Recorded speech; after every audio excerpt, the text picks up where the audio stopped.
Are we recording? Yes, we are. We're recording another vlog. And it's Darby's Notes. So welcome. So this week begins Advent. Now, actually, I started Advent last week. I miscounted. It happens, but it's fine because I'm going to be going away to family at some point, and I want to get all of them in. So it's good. So the first week of Advent, I covered about 4 scriptures, possibly 5. They're all sort of, well, a couple of them are in the book of Isaiah. Let's see if I can be a little more specific here.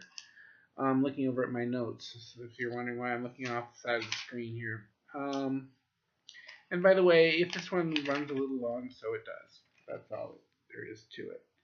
Yes. Okay.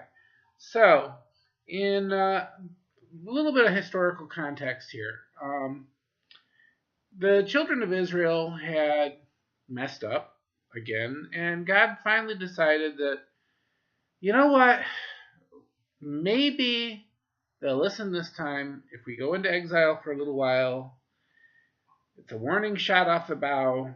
Maybe they'll get their act together, and then by the time I bring them back home, they'll be more faithful. And so he's given them a little bit of a preview of things to go, and he kind of jumps the time gap from the exile into the period after the Maccabees, the period of approximately what we now call the first century BCE, or AD rather, the first century AD. So, and prophets can do this. There's a lot of secular people out there who don't want this to be a reality, but I believe in it. And whatever you believe, that's fine. But this is what I believe. Okay, it's my vlog.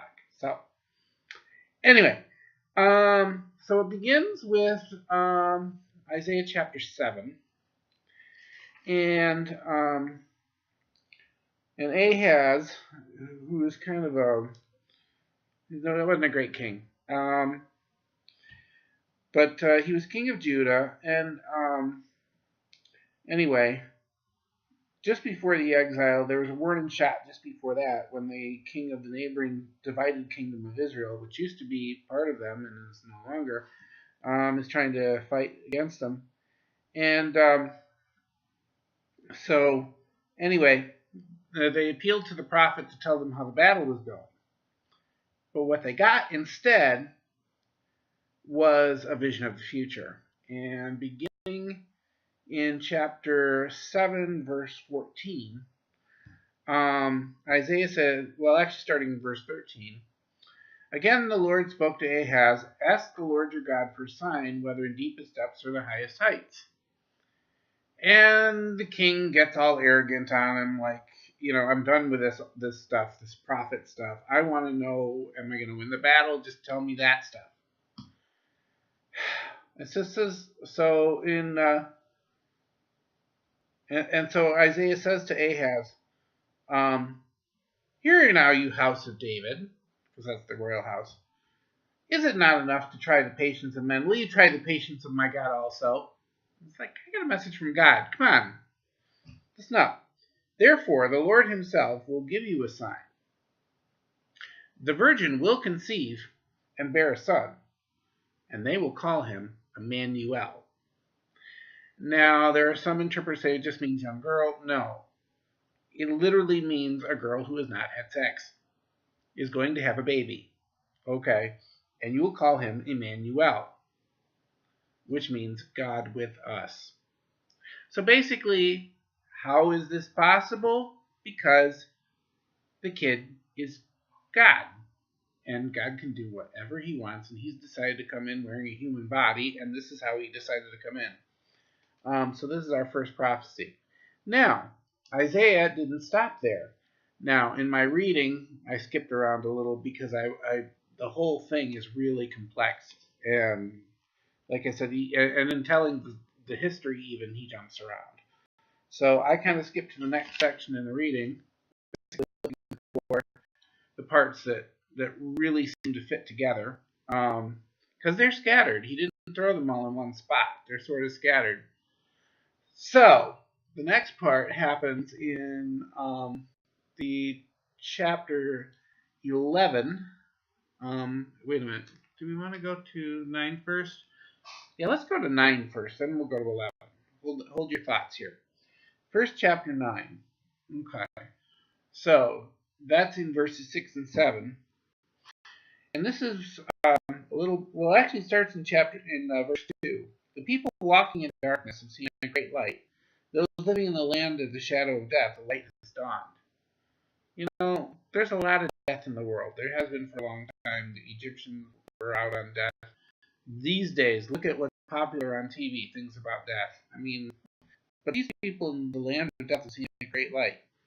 And then we skip ahead to verse 6. For unto us a child is born. Remember, our virgin shall conceive. For unto us a child is born. To us a son is given. And the government will be on his shoulders. Of course it will. He's God. And he will be called Wonderful Counselor, Mighty God, Everlasting Father, Prince of Peace. Yes, by the way, the Hebrew word for peace is shalom. And it means more than just not shooting nukes at each other or not getting into political disagreements. No. It means more than not getting into violence. Peace is more than that. Peace, shalom, actually means wholeness. Really now? Yes. Wholeness, as in you are a whole person and I take care of all of you. So there's this modern philosophy called holistic health. Guess what, guys? It's not new. God created it back then. And he called it shalom. So anyway, Prince of Peace, Prince of Shalom, Prince of Wholeness. You need a little wholeness today? Okay, finally, like I said, I've been promising that we're going to get to Isaiah 11, and here we go. So, this one's fun when I get to this. So, little bit more in the Hebrew. You got to understand that there is a word in the Hebrew which basically means sticks or branch. And that word is the same word from which we get the name Nazareth. Yes. Having said that, we are going to read in Isaiah chapter 11. We're going to start out verse 1. A shoot will come from the stump of Jesse. Jesse is David's father, by the way. So basically, again, line of David. From his roots, a branch will bear fruit. So first off, it's a stump. This is something that's been cut down. Mind you, at the exile, the kingship of Israel got cut down. Then it was up for a little while. And by the time that the first century AD comes around, the kingship of Israel has been shifted to a Roman appointee who's not even actually Israelite. He's Idumean. That would be Herod. So out of the stumps, that is, out of what's left of David's line, a branch, remember what I said about branches, will bear fruit. The Spirit of the Lord will rest on him. By the way, when Jesus was baptized, the Spirit of the Lord came and rested on him. The Spirit of wisdom and of understanding. Even people who are not believers, I'm sure some of you would agree that Jesus is one of the wisest men who ever lived. Okay? The spirit of counsel and of power, the spirit of knowledge and the fear of the Lord. And he will delight in the fear of the Lord. And he will not judge by what he sees with his eyes or decide by what he hears with his ears like a human would. But with righteousness he will judge the needy. With justice he will give decisions for the poor of the earth. Now, and he did. He really did. He didn't. In fact, several of the gospel writers actually wrote down, that I do this because the Father is doing it, and I copy what the Father is doing. And he told them that. So, okay. So we get to Isaiah 11, verse 10, which is right here. And in that day, the root of Jesse will stand as a banner for the peoples. The word for banner is Tsidkenu, by the way, which is one of God's titles. The nations will rally to him, so the Gentiles will come to him also, and his place of rest will be glorious. Rest means where he settles down to rule. By the way, according to the rest of the Bible, that's Jerusalem. From the Old Testament to the New, that's Jerusalem. Okay. So, where are we at? I'm almost done with this one. All right.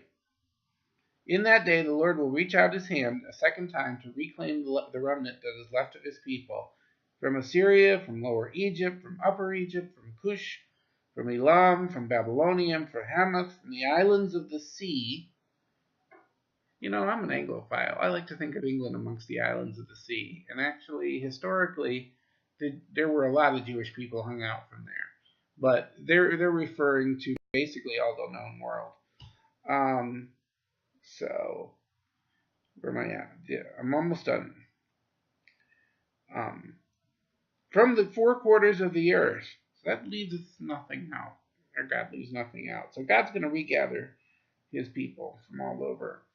And they'll swoop down on the slopes of Philistia to the west, and together they'll plunder the people to the east, and they'll lay hands on Edom and Moab, and the Ammonites will be subject to them.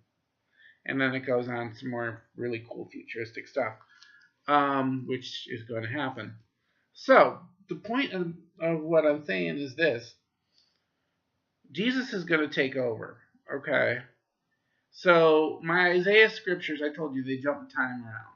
But he's already started to fulfill a whole lot of them, and he will do the rest. So you can trust on that. There's just a couple more passages, and they are from the book of Jeremiah.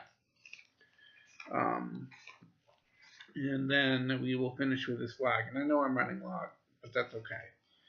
All right, because this is important. Jeremiah 33 is in my notes. And actually, all of these are in Jeremiah 33.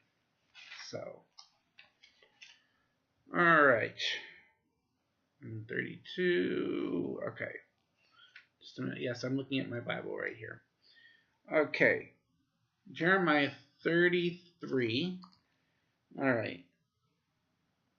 And it says, "This is what the Lord says, he who made the Lord who framed and established it." In other words, he set it all up. Okay.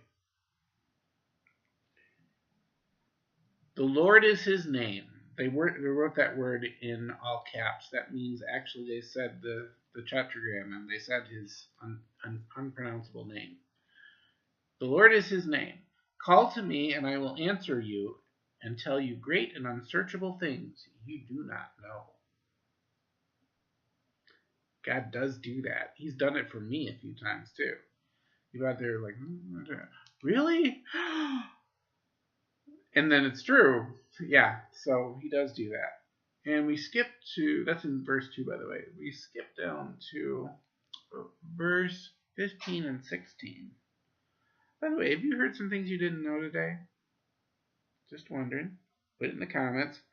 In those days and at that time, I will make a righteous branch sprout from David's line. He will do what is just and right in the land. Doesn't this sound just like what Isaiah just said? Yeah. And in those days, Judah will be saved, and Jerusalem will live in safety. This is the name by which it, the branch, will be called, the Lord, all in capitals, our righteousness. Now, here's an interesting thing. Okay. The word for righteousness is very similar to the word for salvation. Okay. And the Lord here is, again, the tetragrammon, the unpronounceable name of God, which, if you write out in English, is YHWH.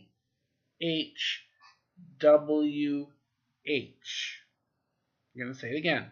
YHWH. YHWH. What they left out was the vowels.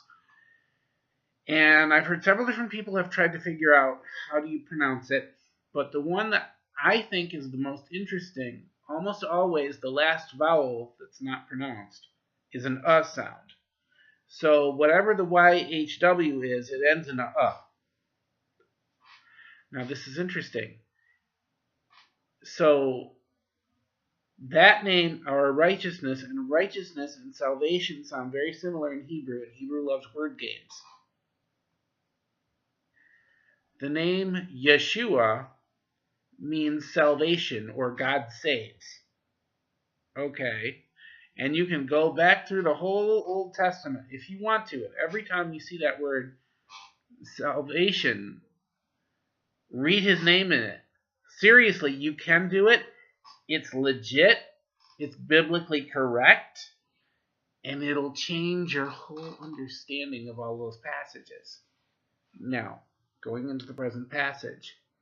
Now it's saying, God, our... Got it. Have you got it? It's saying that Jesus is God. Right there in the passage. They're almost the same word. And Jesus is your righteousness. You can't do it on your own. You really can't. But that's why you got him.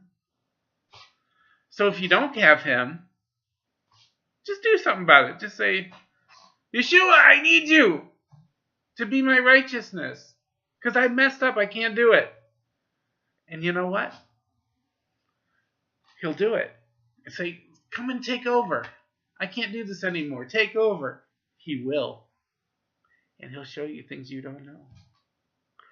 So that's my Advent reflection. And it's of Jesus, the branch, the Nazarene. Nazareth means branch. Jesus the Nazarene, our righteousness, who comes to save and who will make Jerusalem awesome. That's my reflection for Advent number 1.